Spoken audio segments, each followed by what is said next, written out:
In this particular screencast, we're going to be looking at the types of interest groups and why the American tradition of joining organizations has resulted in a wide range of interest groups.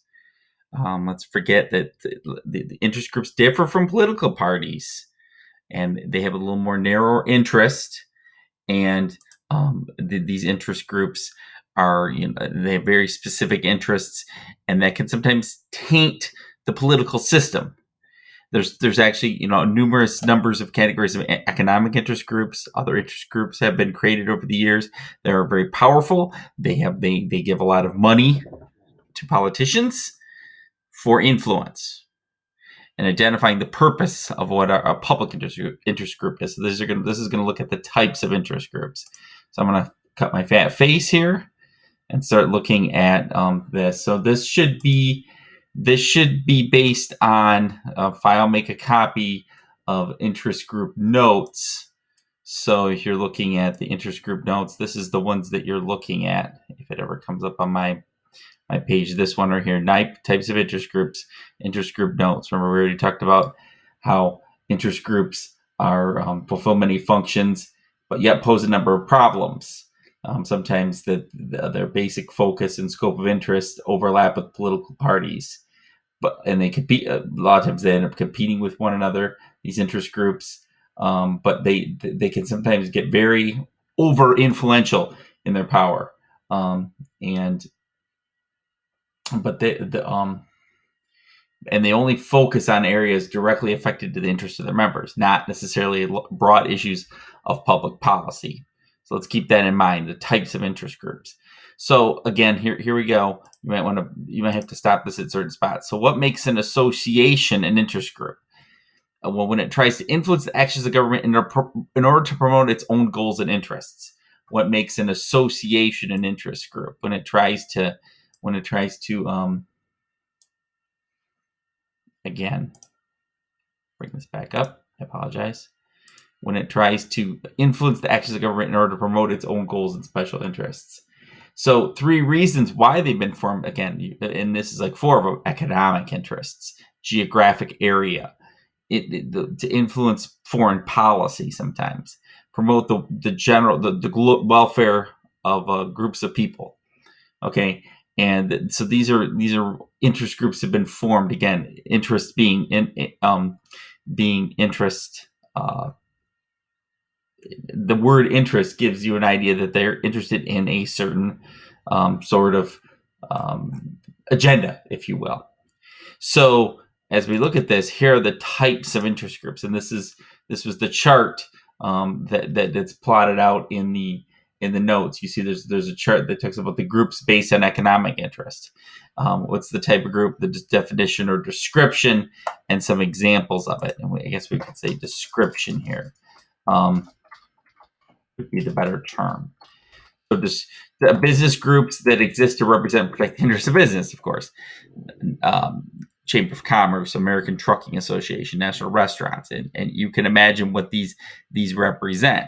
The National Association of Manufacturers represents manufacturers, National Restaurant Association, American Trucking Association. These represent business interests. And on the contrary, you have the other side of this, and these tend to be more, as you might imagine, Republican groups that give money.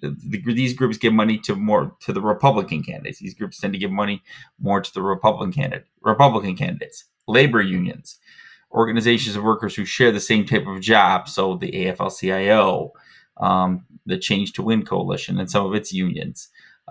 And then agricultural groups, farmers seeking to influence the government's agricultural policies. National Grange is a group, American Farm Bureau Association, National Farmers Union, agricultural groups. Again, the farm lobby is huge. That's how people get farm subsidies. That's how the national government gives away farm subsidies. Professional associations, American AMA, the American Medical Association, American Bar Association. The bar is the bar is a group of lawyers that advocate for lawyers, and National Education Association advocating for teachers in making legislation. Then you have other types of interest groups, that are more issue oriented. So I'm going to move this in just a hair bit if I can. That's good. Like other that exist to promote a cause, like Civil Liberties Union, the American Civil Liberties Union, ACLU.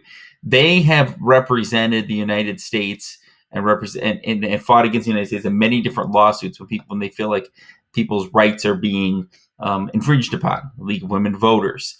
They're a very active organization in terms of getting out the vote and making sure that people have the right to vote.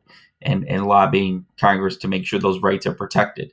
Organization for specific communities, so groups that seek to promote the welfare of certain segments of the population, like the American Legion, the Veterans of Foreign Wars, VFW, and many others. These are the veterans groups that advocate for veterans.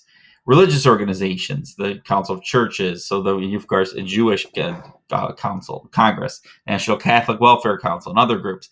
Obviously, these ones advocate for the church and religion, and maybe pro-life stances in some occasions. So you may need to stop this, and at some point, and get to be able to get these on your chart a little bit more effectively.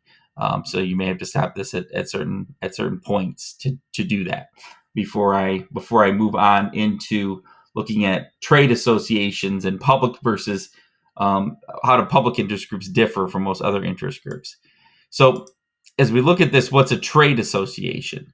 Trade association is interest group for a specific segment of the business community, business community. So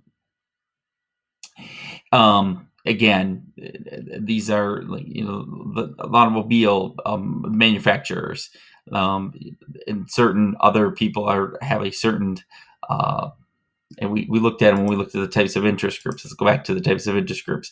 So the National Association of Manufacturers, American Trucking and Restaurant Association, the American Bar Association, American Medical Association. Those are all sort of trades, specific segments of the business community they're advocating on behalf of. I cut out how has union membership changed over the years, the past several years. You don't have to get this one down. It's actually declined from a third of all working Americans to 12% today. But there's been an upswing in the unionization of government workers. What does this mean? It means that business associations have had more influence on government, and as a result, wages have kind of stayed the same, but yet the wages of the higher income workers have actually gone up. As a result, and also the fact that certain protections for workers have been left to not progress as well as they should have. Public interest groups work for the best interest of the overall community rather than the narrow segment. This you should get down. The public interest groups work for the best interest of the overall community. Here's some examples of the public interest groups as we go back. Not the professional associations. The ACLU is a public interest group. The League of Women Voters is a public interest group. Those are examples of a little more public interest groups. The Lions and other charitable ones could be public interest groups. So these are examples of the public interest groups. Incidentally, on your sheet, again, this is number 5 on your sheet because we skipped out on the union membership one. And how it's changed over the years. We did not end up doing that one. So that's just a little overview of types of interest groups. And next week we'll start getting into what these look like, and then interest groups. Then we'll start getting a little bit into interest groups at work next week. So you may need to stop this at various places to get this down as needed